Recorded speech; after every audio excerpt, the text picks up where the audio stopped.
ध्येय मार्ग पर चले वीर तो,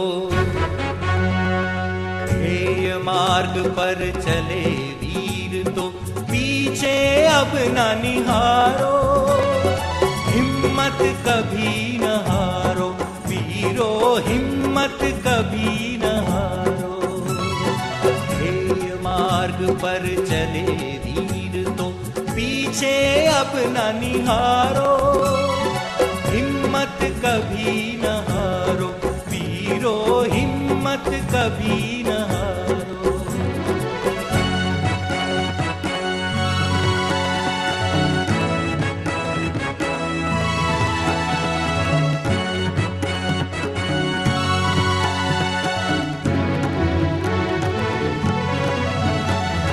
तुम मनुष्य हो, शक्ति तुम्हारे जीवन का संबल है, और तुम्हारा तुलित साहस हीर की भांति अचल है। तो साथी केवल पल भर को माया मोह बिसारो, हिम्मत कभी न हारो वीरो, हिम्मत कभी न हारो। ध्येय मार्ग पर चले वीर तो, पीछे अब न निहारो, हिम्मत कभी न हारो वीरो, हिम्मत कभी न हारो।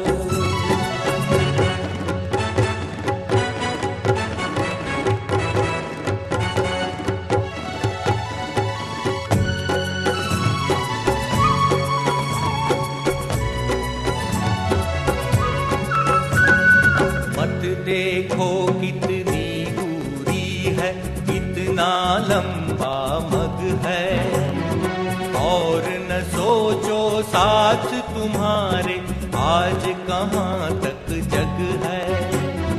लक्ष्य प्राप्ति की बलिवेदी पर अपना तन मन वारो, हिम्मत कभी न हारो वीरो, हिम्मत कभी न हारो।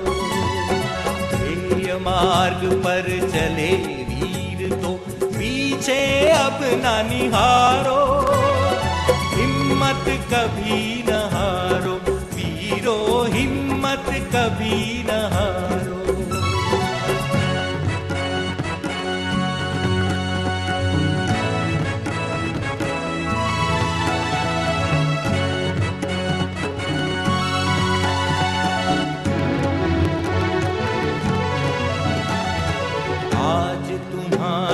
साहस पर ही मुक्ति सुधा निर्भर है, आज तुम्हारे स्वर के साथी कोटि कंठ के स्वर है।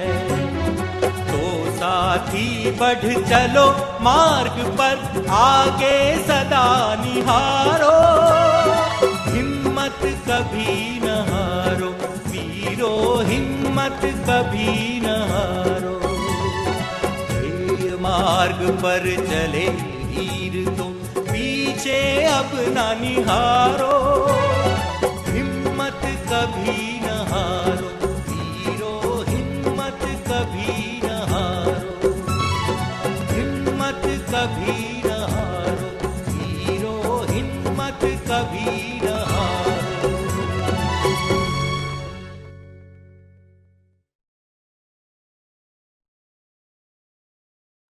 ஓம் சாந்தி. இன்று தெய்வீகமான தியானத்தின் 10வது நாளில் நாம் அனைவரும் இருக்கின்றோம். இன்றைய அவ்யக்தவாணியின் தேதி 9/5/1983. இதற்கு முன்னாலே நாம் இந்த முரளி கேட்டிருக்கிறோம். இதற்கு முன்னால டபுள் கிராந்தியினுடைய எக்ஸாம் நாம் கொடுத்துருக்கோம்.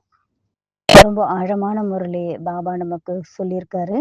இதுல இருந்து 5 கொஸ்டின் நமக்கு வந்திருக்கு. மறுபடியும் நாம் அனைவரும் தூய்மையினுடைய ஆழத்துல நம்ம எல்லாருமே போகலாம். பாபாவுடைய மகா வாக்கியத்தை நம்ம எல்லாருமே கேட்போம். பாபா நம்ம அனைத்து குழந்தைகளுக்கும் கர்மத்தினுடைய விளைவை சொல்லலாம், கர்மத்தினுடைய விளைவு, கர்மத்தினுடைய கதை, கர்மத்தினுடைய ரேகை, கர்மத்தினுடைய பாக்கியத்தை பாபா நமக்கு சொல்லியிருக்காரு. கர்மத்தினுடைய ஆழமான விளைவை நமக்கு சொல்லக்கூடிய கர்மத்தினுடைய விளைவுனால நமக்கு என்ன கிடைக்க போகுது, இத பாபா நமக்கு சொல்லியிருக்காரு. இப்ப நம்ம எல்லாருமே நம்முடைய கர்மத்தை நாம் சாட்சியாக இருந்து பார்க்கணும். கர்மத்தினுடைய கதையை நாம எழுதணும். இப்ப நம்ம சங்கம யுகத்துல கர்மத்தினுடைய ஆழமான ரகசியத்தை நாம தெரிஞ்சுக்கிறோம்.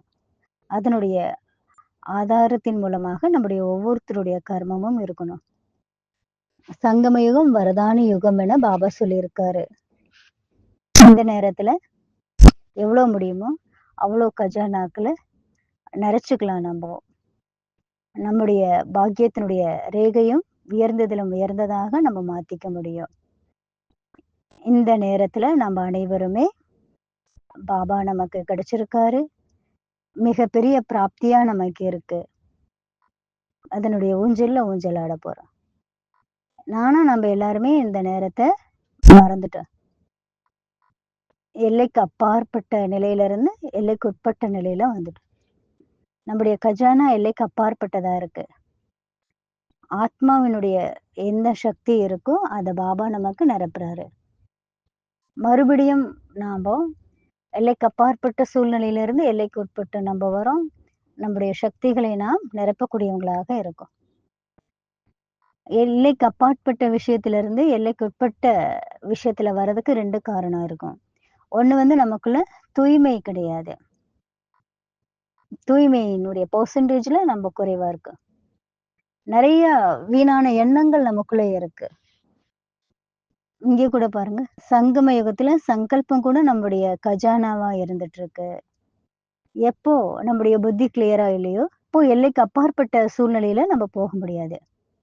அடுத்தது நம்ம கவனமா இருக்கிறது இல்ல. ஒவ்வொரு விஷயத்திலுமே நம்ம கவனமா இருக்கணும்.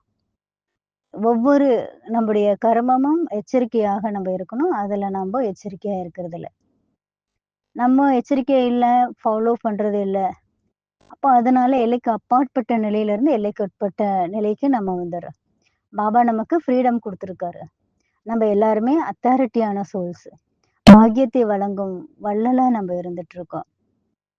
இப்போ நம்ம டைரக்டா அதிகாரியான குழந்தைங்களா இருக்கோம்.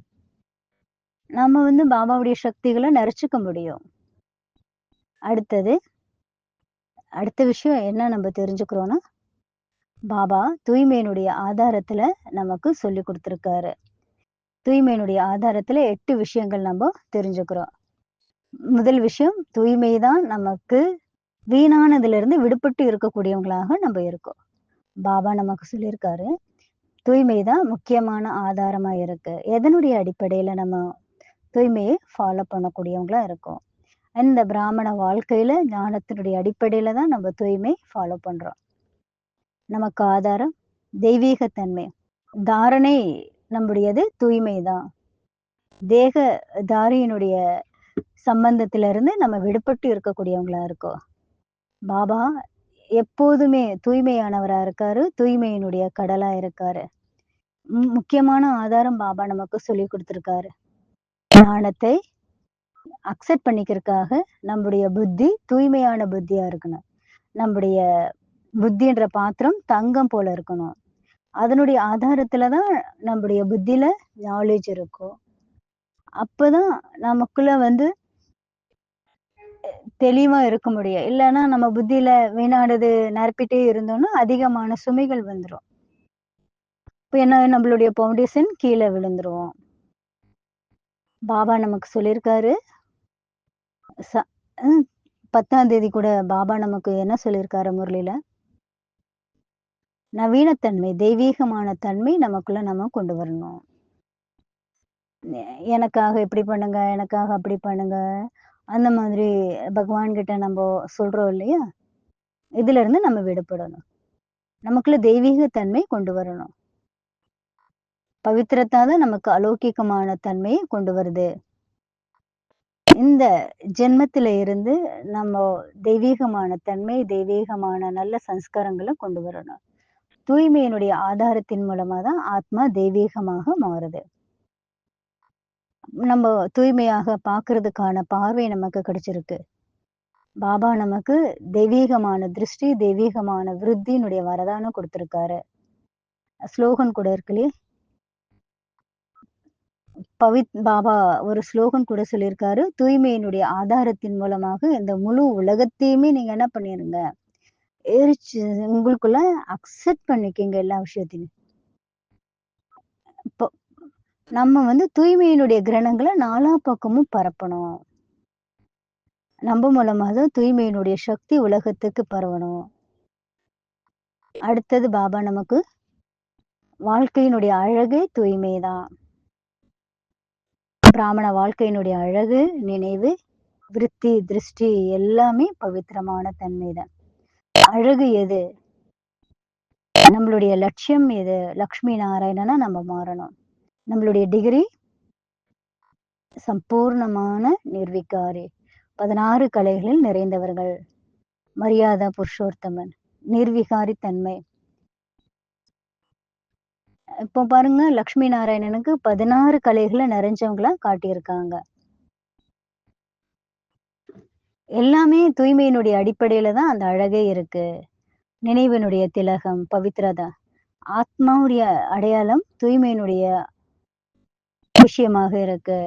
கிரீடம் குடுக்குறாங்க, சிம்மாசனம் குடுக்குறாங்க. இது எல்லாமே எதனுடைய அடிப்படையில இருக்கு? தூய்மையினுடைய அடிப்படையில தான் இருக்கு. ஒரு பாபாவ தவிர வேற யாருமே கிடையாது. எல்லாமே தூய்மையினுடைய ஆதாரம் தான். நம்முடைய பார்வை தூய்மையான பார்வையாக மாறுது. எல்லாமே தூய்மையினுடைய ஆதாரம் தான். நம்முடைய வாழ்க்கையே தூய்மையினுடைய ஆதாரத்தின் மூலமா தான் இருந்துட்டு இருக்கு. எப்போ நம்முடைய அலங்காரம் மேக்கப் எல்லாமே கலைஞ்சிருச்சுன்னா, நம்முடைய தூய்மை இல்ல அப்படின்னு நம்ம புரிஞ்சுக்கணும். இப்போ நம்ம சில விஷயங்கள உதாரணமா டிஸ்கஸ் பண்ணலாம். இப்ப பாருங்க, முடிய வந்து நல்லா விரிச்சு போட்டுட்டாங்க. அன்னைக்கு உலகத்தினுடைய பார்க்கிறோம் இல்லையா? வெளி உலகத்துல வந்து என்ன பண்றாங்க, இப்போ திரௌபதியினுடைய உதாரணம் கூட இருக்கு. கோபத்தின் வசப்பட்டு தான் என்ன பண்ணாங்க, அந்த முடிய வந்து பிரிச்சு போட்டாங்க. அதுக்கு காரணம் என்ன? தேகத்தினுடைய அபிமானம். எ சீதை வந்து சோகவனத்துல போனாங்க. இது வந்து அழகு கிடையாது இல்லையா? எல்லாமே இது என்னது? ஆ பவித்திரத்தான் கிடையாது. அப்போ தூய்மை இல்லாத காரணத்தினால அழகு இல்லாம போயிருது. வலையில போய் மாட்டிக்கிறாங்க. தேக அபிமானம்ன்ற வலையில இருக்காங்க. அடுத்தது சேலஞ்ச். ஏன்னா, ஒவ்வொரு ஆத்மாவும் ஒரு ஆத்மா இன்னொரு ஆத்மா கூட மிங்கிள் ஆகணும். நம்ம எல்லாருமே ஒற்றுமையா இருக்கணும். இதுதான் பாபா நமக்கு சொல்லிக் குடுக்குறாரு. ஒற்றுமையினுடைய பலம். நம்முடைய அடையாளம் என்ன? பாபா நமக்கு என்ன சொல்லியிருக்காரு? நம்ப வெளி உலகத்துக்காக என்ன நம்ப சொல்லிக் குடுக்குறோம்? பிராமணர்கள் மிகவும் குறைவானவர்கள் தான் இந்த உலகத்திற்கே முன் உதாரணமாக இருக்கக்கூடியவங்க. அதற்கு ஆதாரம் எது? பவித்திரமான தன்மை. பிராமணர்கள் என்றாலே தூய்மையினுடைய தன்மை தான் கொண்டு வரணும். அடுத்தது ஆர்டிஃபிஷியலா இன்னைக்கு பிராமணர்கள் என்ன பண்றாங்க? உச்சி குடுமி போட்டுக்கிறாங்க இல்லையா? அது வந்து கிடையாது. நம்ம ரியாலிட்டியா உண்மையானவங்களாக இருக்கக்கூடியவங்க. நம்முடைய தூய்மை வந்து ஆர்டிஃபிஷியலானது கிடையாது இல்லையா? பிராக்டிகல் லைஃப்ல நம்ம வாழக்கூடியவங்க. கடைசில பாபா நமக்கு சொல்லியிருக்காரு, சிரேஷ்டமான நினைவு. தூய்மை என்பது உயர்ந்த ஒரு நினைவ நமக்கு கொடுக்கக்கூடியதா இருக்கு. நினைவினுடைய ஆதாரத்தின் மூலமா தான் தூய்மை கொண்டு வருது. தூய்மை உருவாகுறதுக்கு ஆதாரம்னா நினைவு தான். தூய்மை எப்படி இருக்குன்னா, மிகவும் ஆழமானது. பவித்திரதா தான் நம்முடைய ஆதாரமாக இருக்கு. தூய்மையினுடைய ஆதாரத்துல தான் எல்லா விதமான சக்திகளும் வருது. நம்முடைய நினைவு முதல்ல தூய்மையானதாக இருக்கணும். எப்போ நமக்குள்ள தூய்மை வருது, அப்போ நம்முடைய திருஷ்டி, விருத்தி, வார்த்தை, எண்ணம், சொல், செயல் எல்லாமே தூய்மையாக மாறுது. எனவே நம்முடைய நினைவு எப்படி இருக்கணும்? தூய்மையானதா இருக்கணும். தனக்காகவும், மற்றவர்களுக்காகவும் தெய்வீகமானதாக இருக்கும். நம்ம யோசனை பண்றோம் முழு நாளும் நான் ஆத்மான்னு பிராக்டிஸ் பண்றோம். பிராக்டிகலா அந்த சுகமானத்துல நம்ம இருக்கணும். நான் சிரேஷ்டமான ஆத்மா, பூஜ்ய ஆத்மா, பாப்சமான ஆத்மா. எப்ப இந்த நினைவு நமக்குள்ள இருக்கோ, அதற்காக நம்முடைய வார்த்தை, நம்முடைய எண்ணம், நம்முடைய திருஷ்டி, விருத்தி எல்லாமே வந்து தூய்மையினுடைய ஆதாரத்துல போயிரும். பாபா தூய்மையினுடைய கடலா இருக்காரு. நாமளும் மாஸ்டர் தூய்மையினுடைய சொரூபமாக மாறணும். பாபா ஒருபோதும் நம்மள மறக்கிறது இல்லையே. பாபா எந்த மாதிரியான ஆத்மா பார்த்தாலும் பாபா வந்து நல்லவங்க, கெட்டவங்கன்னு பார்க்கறது கிடையாது. எல்லாத்தையுமே பாபா எப்படி பார்க்குறாரு? ஆத்மான்ற ரூபத்துல தானே பார்க்குறாரு இல்லையா? ஒவ்வொரு ஆத்மாவுடைய பார்ப்பு அக்யூரேட்டா இருக்கு, கரெக்ட்டா இருக்கு. ஆத்மான்னு நம்ம பார்க்கும்போது, ஆத்மாவுடைய விசேஷங்கள நம்ம பார்க்க முடியும். எனவே பாபா நம்ம ஒவ்வொருத்தருக்குமே சொல்றாரு. நாம அடிக்கடி மறந்துடுறோம். பாபா என்ன பண்றாரு? நமக்கு நினைவு கொடுக்குறாரு. நாம வந்து அடிக்கடி மறந்துடுறோம். அப்பப்போ சுப பாவனை வைக்கிறோம். எதுவுமே நமக்கு சரியா தெரியறதில்ல. ஏன்னா நம்ம மறந்துடுறோம். பாபா நமக்கு என்ன சொல்லியிருக்காரு? நீங்க உங்களுக்காகவும், மற்றவங்களுக்காகவும், லௌகீகமா இருக்கட்டும், அலௌகீகமா இருக்கட்டும், எல்லாத்துக்காகவும் நல்லது நினைங்க. ஒவ்வொருத்தருமே ஆத்மான்ற பிராக்டிஸ் நம்ம பண்ணணும்னு சொல்லியிருக்காரு. பாபா சொல்லியிருக்காரு, ஒருவேளை நமக்குள்ள பவித்திரமான திருஷ்டி இல்லைன்னா என்ன ஆகும்? மகா மகா மகா மகா பாவியாக ஆக வேண்டியதான் இருக்கும். ஏன்னா தன்னுடைய சுய தர்மத்தில இருந்து நம்ம வெளியே வந்துட்டோம். பாபா சொல்லியிருக்காரு, நம்ம சிரேஷ்டமான திருஷ்டி, சிரேஷ்டமான விருத்தியினுடைய ஆதாரம் நான் பூஜைக்குரிய ஆத்மாவா இருக்கேன். ஒவ்வொருத்தருமே நினைக்கணும், நான் பூஜ்ய சொரூபமான ஆத்மா. சிஸ்டர்ஸ்களை எந்த மாதிரி ரூபத்துல பார்க்கணும்? பாபா சொல்லியிருக்காரு, சிவசக்தியை. பிரதர்ஸ மகாவீர் ரூபத்துல பார்க்கணும். அதை நம்ம யூஸ் பண்ணலாம். அது இல்லைன்னா ஒவ்வொரு பிராமண ஆத்மாவும் தியாகி மற்றும் தபஸ்வி ஆத்மா. நம்ம எல்லாருமே ஒவ்வொருத்தருடைய வாழ்க்கையிலயும் தியாகம் என்பது இருக்கு இல்லையா? தபஸ்யா இருக்குதானே? காலையில அமிர்த வேலையில நம்ம எல்லாருமே தூக்கத்தை தியாகம் பண்ணி யோகா பண்றோம். யாரும் வயசு கூட பாக்குறது கிடையாது. பனி, குளிர் இது எதுவுமே பாக்குறது கிடையாது. தியாகம் பண்ணி ஒவ்வொருத்தருக்கும் ஒவ்வொரு விதமான சூழ்நிலைகள் இருக்கு. எல்லாருமே என்ன பண்றோம்? தியாகம் பண்ணி நைட் டியூட்டியா இருந்தாலும் தியாகம் பண்ணி நிறைய பகல் சேவை இருக்கு, இரவு சேவல் இருக்கு, நிறைய வேலைகள் இருக்கு. எல்லாத்தையுமே ஒதுக்கிட்டு ஒவ்வொருத்தருமே அமிர்த வேலை யோகா பண்ணணும் நினைக்கிறோம். தியாகம் பண்றோம், தபஸ்யா பண்றோம். சாஸ்திரங்கள்ல சொல்லியிருக்காங்க இல்லையா? யாருடைய மற்றவங்களுடைய தபஸ்யாவை நம்ம பங்கு பண்ணோம், அவங்களுடைய தபஸ்யாவை நம்ம தடை பண்ணணும் அப்படின்னா அதனுடைய சாபம் வந்துரும். அதனால வியோகி ஆகக்கூடாது, யோகி ஆகணும். யாருடைய தபஸ்யாவையும் முன்னேற்றத்தையும் நாம தடுக்கிறதுக்கு காரணமா இருக்கக்கூடாது. அது ஒரு சாபமாயிரும். பாபா நமக்கு சொல்லியிருக்காரு. நம்ம எல்லாருமே உலகத்திற்கு தாயா இருக்கோம். நம்முடைய வேலையே உலகத்தை என்ன பண்ணணும்? பரிணாமம் பண்ணணும். பரிணாம வளர்ச்சியை கொண்டு போறணும். உலகத்திற்கு ஆதாரமா மூர்த்திகளா நம்ம இருக்கோம். ஏன்னா நம்ம யாருடைய முயற்சியையும் உலகத்தினுடைய முயற்சியும் நம்முடைய எண்ணங்கள் மூலமாக கீழே தள்ளக்கூடாது. நம்முடைய பிராமண வாழ்க்கை அந்த மறக்கிற நிலையில இருந்து நம்ம அதுல இருந்து விடுபட்டு போகணும். நம்ம ஆத்மான்ற நினைவுல இருந்து அதுல இருந்து நம்ம மேல போகணும். இந்த சூழ்நிலை இருக்கலாம், நம்மளுடைய கொடுக்கல் வாங்கல் இருக்கலாம். இது எல்லாத்துல இருந்து நம்ம டிட்டாச்சா இருக்கணும். நான் ஆத்மா, பரமாத்மாவுடைய குழந்தை. இது நமக்கு ஞாபகத்துல இருக்கணும். ஏன்னா நம்ம ஏதாவது ஒரு வழியில மாட்டிக்கிறோம் அப்படின்னா பாபாவுடைய நினைவு நமக்கு குறைவா இருக்குன்னு அர்த்தம். நம்முடைய லட்சியம் என்ன? கர்மாத்தீத் நிலை அடையணும், சத்தோ பிரதானம் நிலை அடையணும். அந்த நிலையில நம்ம நிலைச்சிருக்கணும். நாம இப்ப அந்த நிலையில இருக்கோமோ, தானாகவே மற்றவங்களுக்கும் அந்த ஒரு உணர்வு ஏற்படும். நாம வந்து அந்த கர்மத்தினுடைய விளைவ செக் பண்ணணும். நமக்குள்ள என்ன பலவீனம் இருக்கு? அத நம்ப பார்க்க ஆரம்பிச்சுடுறோம்.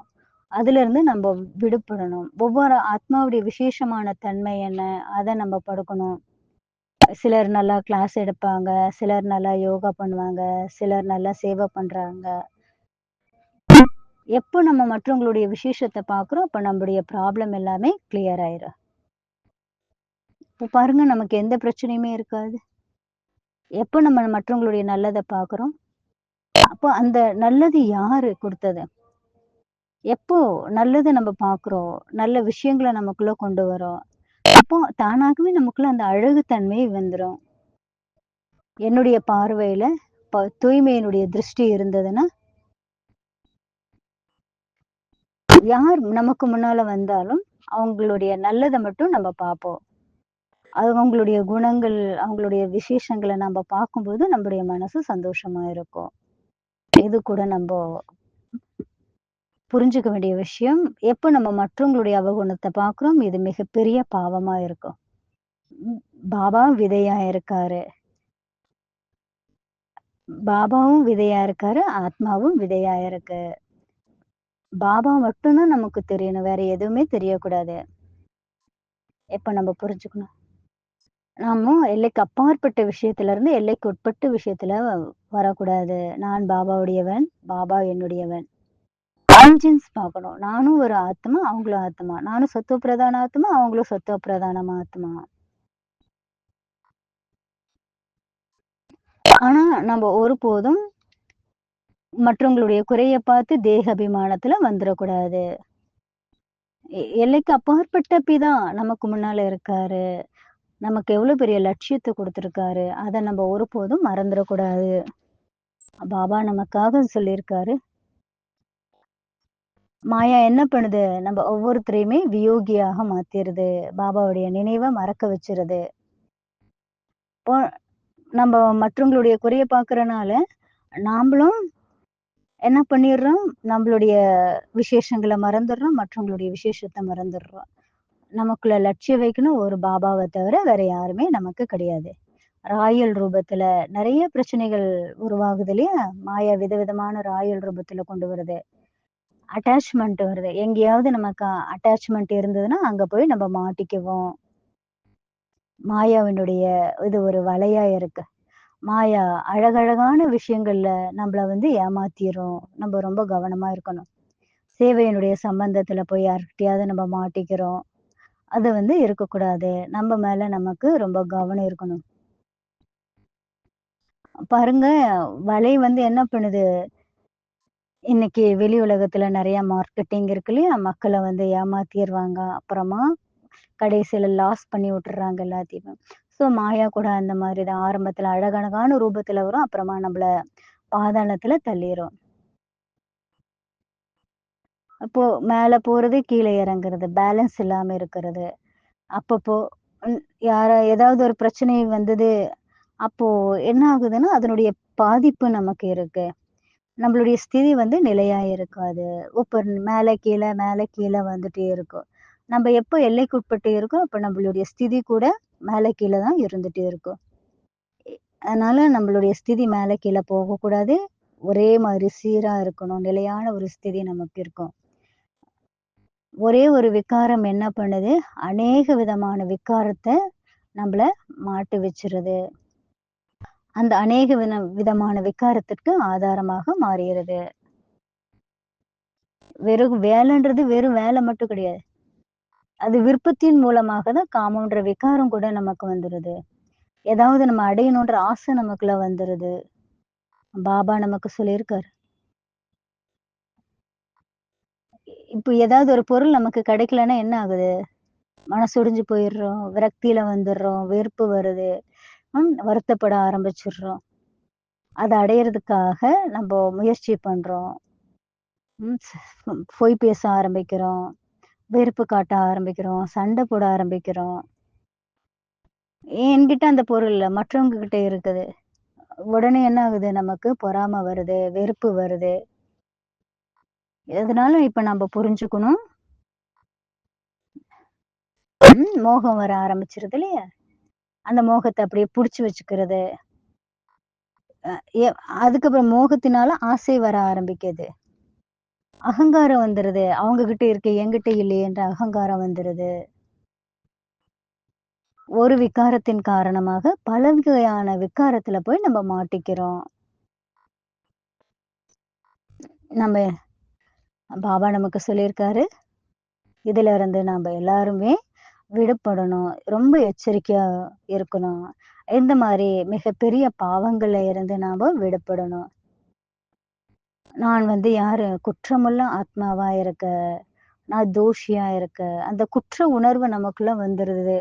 நம்மள நாமளே அக்செப்ட் பண்ணிக்க முடியாத ஒரு சூழ்நிலையில வந்துருவோம். எனவே நம்மள நாம மாத்திக்கணும். செக் பண்ணணும், ரியலைஸ் பண்ணணும். அப்பதான் நம்மள நாம மாத்திக்க முடியும். ஒரு கதை கூட எனக்கு ஞாபகம் வருது. ம். கடலினுடைய ஓரத்துல ஒருத்தர் போயிட்டு இருந்தாரு. நெறைய பேரு அந்த கடல் பக்கத்துல இருந்துட்டு இருந்தாங்க. அந்த புயல் போல அந்த அலை வர ஆரம்பிச்சது. சிலர் அந்த அலையில அப்படியே போய் மாட்டிக்கிறாங்க. நல்லா என்ஜாய் பண்ணிட்டு இருந்தாங்க. சிலர் உள்ள போய் மாட்டிக்கிட்டாங்க. சிலருடைய உதவி தேவைப்பட்டது. சிலர் படகுல இருந்து காப்பாத்தப்பட்டாங்க. சிலர் அப்படியே உள்ள மூழ்கி போயிட்டாங்க புயல்னால. அதே போல இப்ப நாமளும் கூட என்ன பண்றோம்? நாம கூட நம்ம நெறைய ஃப்ரெண்ட்ஸுங்கள புடிச்சு வச்சிருப்போம். வெளி உலகத்தினுடைய வலையில போய் நம்ம மாட்டிக்கிறோம். அதனால இப்ப நம்ப என்ன பண்ணணும்? ஒரு பாவம் செய்ய ஆரம்பிச்சு, பல பாவங்கள் நமக்குள்ள உருவாக ஆரம்பிக்கிறது. அதனால ரொம்ப கவனமா நம்ப இருக்கணும். ஒரு சின்ன தவறு நம்ப செய்யும்போது, பெரிய ஒரு வலையில நம்ம போய் மாட்டிக்குவோம். சின்ன ஒரு ஹோல்ஸ் தான் நாளாக நாளாக அது ரொம்ப அதிகமாயிருது. அப்ப நடக்க நடக்க தடுமாறி கீழ விழுந்துருவோம். ஒரே இந்த எலி என்ன பண்ணுது? கொஞ்சம் ஒரு சின்ன ஓட்ட தான் போடுது. நாளுக்கு நாள் என்ன ஆயிருது, அது பெரிய ஒரு ஓட்ட போட்டு உள்ளேயே பூர ஆரம்பிச்சுருது. அதே போல தான் மாயா கூட ஸ்டார்ட்டிங்ல வரும். சின்ன ஒரு தவறு செய்யவும், அது நாளுக்கு நாள் பெரிய பெரிய தவறுகள் நம்ம செய்ய ஆரம்பிச்சுருவோம். அதனால நம்ம போய் விகாரம்ன்ற கடல்ல போய் மூழ்கிரக்கூடாது. பின்னால நம்மள யாராவது காப்பாத்த வேண்டியதா வரும். குழந்தைங்க சின்ன குழந்தைங்க இருக்கா இல்லையா? இப்போ நடந்துட்டு இருப்பாங்க. அப்படி கால் தடுமாறி கீழ விழும்போது அம்மா, அப்பா என்ன சொல்லுவாங்க? கீழ தடுக்கி விழுந்துட்டாங்க. ஸோ உன்னுடைய தப்பு கிடையாது. இது பூமியினுடைய தப்பு. அவங்க தான் உன்ன தள்ளி விட்டாங்க அப்படின்னு சொல்லுவாங்க. இப்போ உடனே என்ன பண்றோம்? நாம்ப தடுமாறி கீழ விழுந்துட்டோம். ஆனா என்ன சொல்றாங்க? மத்தவங்க தான் உன்ன தள்ளி விட்டாங்க. இப்ப நம்மளுடைய தவறுகள நாம்போ உணராத காரணத்தினால மற்றவங்க மேல பழிய சொல்லிட்டு போயிட்டே இருக்கிறோம் நம்போ.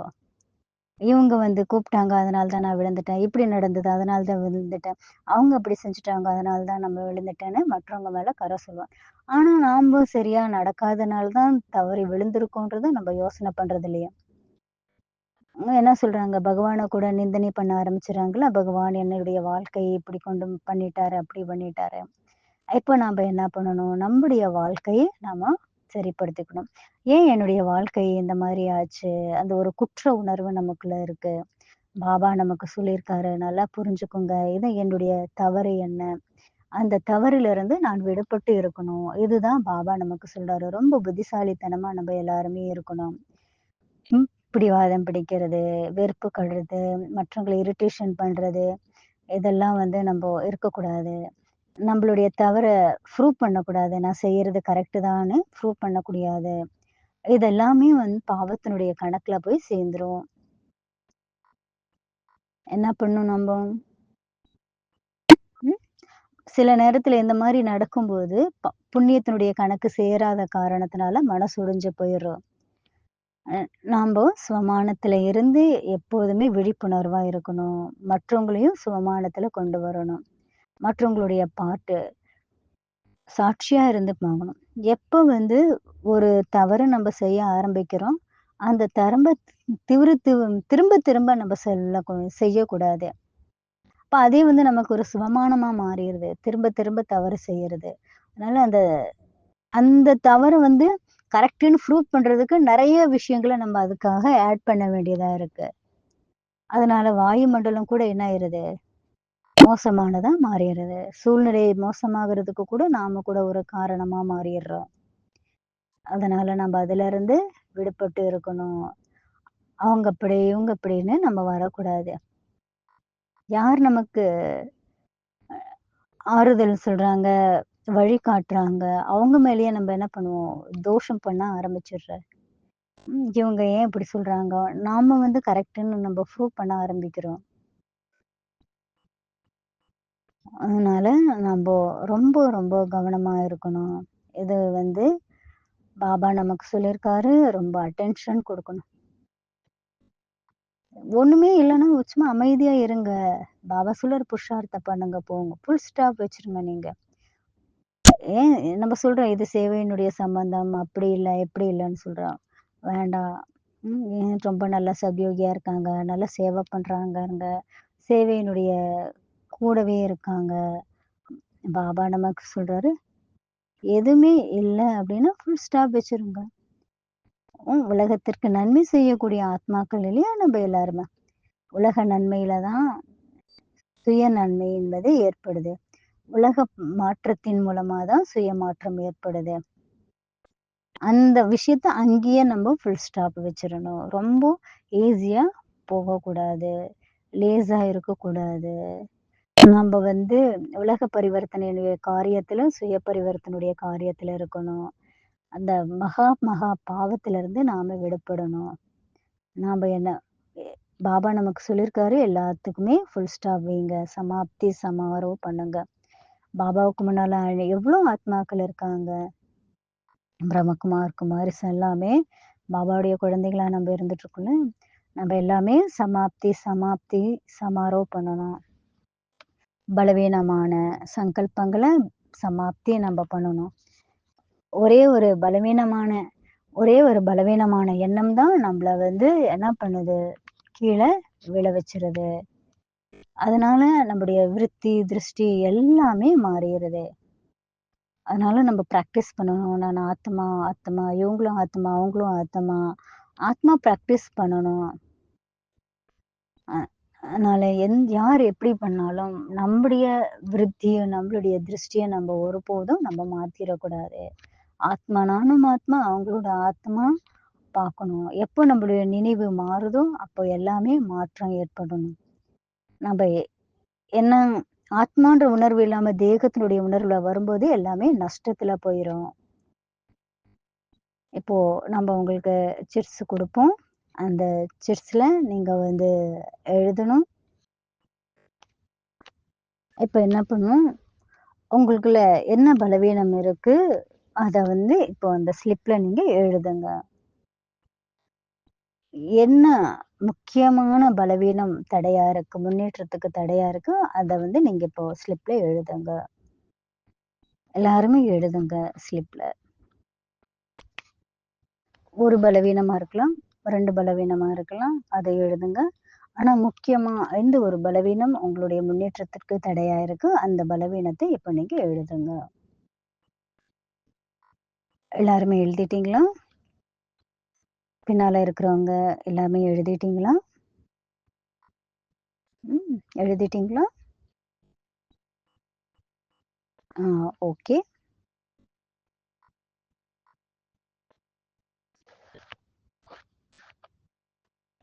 இப்போ நம்ப எல்லாருமே என்ன எழுதியிருக்கோம், அது எல்லாத்தையுமே பேப்பர நம்ம முன்னால வைக்கிறோம். பாபாவ எமர்ஜ் பண்றோம். சைலன்ட்டா நம்ம எல்லாருமே இருக்கோம். இப்ப நம்ம என்ன பண்ணணும், நமக்குள்ள என்ன பலவீனம் இருக்கு, அத அப்படியே கிழிச்சிரணும். என்னென்ன எழுதினீங்களோ, அந்த குப்பைய இப்ப என்ன பண்ணுங்க, எல்லாத்தையும் கிழிச்சிருங்க. இப்போ நீங்க உங்க பாக்கெட்ல வச்சுட்டு, அப்புறமா கொண்டு போய் டஸ்ட்பின்ல போடுங்க, குப்பையில போடுங்க, தண்ணீல போட்டுருங்க, வேற எங்கேயாவது போட்டுருங்க. இப்ப பாருங்க, இன்றைய முரளியில ரொம்ப ஆழமான விஷயம். பாபா எவ்வளோ முறை முடியுமோ அவ்வளோ முறை நீங்க படிச்சு பாருங்க. எப்பவாவது கவனக்குறைவு நமக்கு வந்ததுன்னா, உடனே இந்த முரளிய எடுத்து படிச்சு பாருங்க.